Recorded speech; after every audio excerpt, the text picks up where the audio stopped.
Je m'appelle Myriam Panard, je suis consultante en lactation certifiée IBCLC depuis presque 10 ans.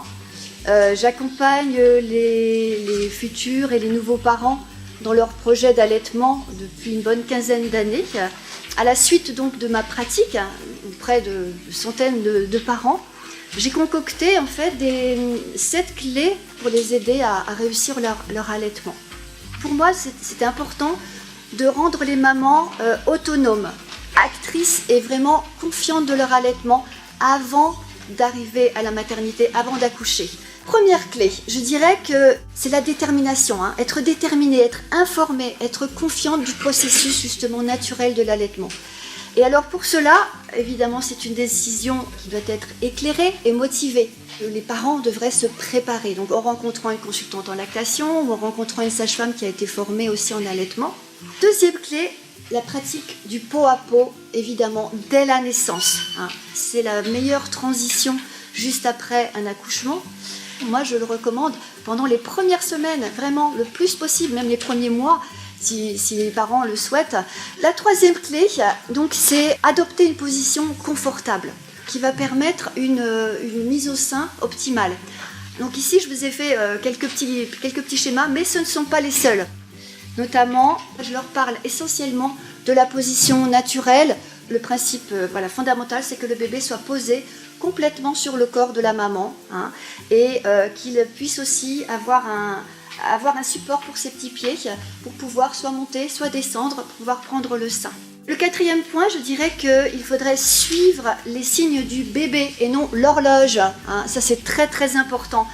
Montrer aux parents quels sont les signes qui vont indiquer que l'enfant va vouloir téter. On va surtout favoriser un allaitement au premier signe d'éveil.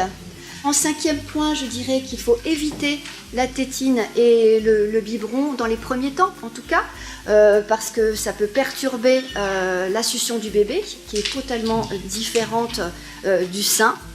Et donc, si le bébé a besoin d'un petit complément, on va préférer un dispositif d'aide à la lactation ou bien un autre moyen avec une petite cuillère, une petite tasse, plutôt que de donner évidemment un biberon. Et surtout pas de tétine les premiers temps. Ensuite, le sixième point essentiel, alors là j'insiste beaucoup là-dessus et j'ai d'excellents retours avec les mamans, c'est que les préparer durant leur grossesse à savoir masser leur sein. Ça va favoriser la montée de lait, elle va être beaucoup plus rapide, beaucoup moins douloureuse et ça va prévenir les engorgements. Et le dernier point, c'est se sentir soutenue. On sait très bien qu'une future maman, qu'une maman qui allaite, si elle n'a pas le soutien de son partenaire, eh bien, elle sera plus encline à abandonner à la moindre difficulté. Donc le papa ou la compagne a en tout cas un rôle fondamental. J'encourage aussi vivement les mamans à se mettre en contact avec d'autres mamans qui allaitent pour rompre l'isolement et favoriser les liens entre les mamans. Et puis évidemment, se sentir soutenues par les professionnels de l'allaitement, dont font partie les consultants en lactation ou les sages-femmes. En conclusion, je dirais tout simplement que l'allaitement, c'est avant tout un apprentissage. C'est naturel bien sûr, mais c'est surtout un apprentissage. C'est comme une danse en fait. Une danse au début, on apprend les pas, on est un petit peu hésitant, on n'est pas tout à fait sûr. Son partenaire aussi peut vous marcher sur les pieds. Bon, on réajuste. C'est un petit peu hésitant, mais ensuite, évidemment, ça peut être une activité très agréable, valorisante et riche en émotions. Voilà. Merci de votre attention et merci à l'EDEF.